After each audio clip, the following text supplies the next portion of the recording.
தங்கமான கூந்தல் தாழ்ந்து வந்ததென்ன வனிதை உந்தன் பாதம் கண்டு வணக்கம் சொல்லவோ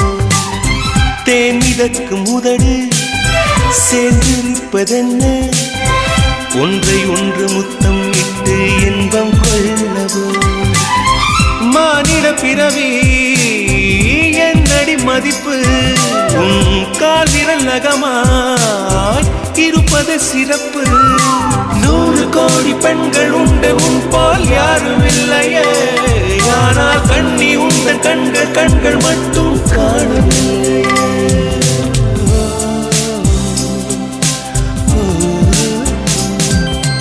20 கோடி நிலவுகள் கூடி பெண்மையானதோ என் எதிரே வந்து புன்னகை செய்ய கண் கூசுதோ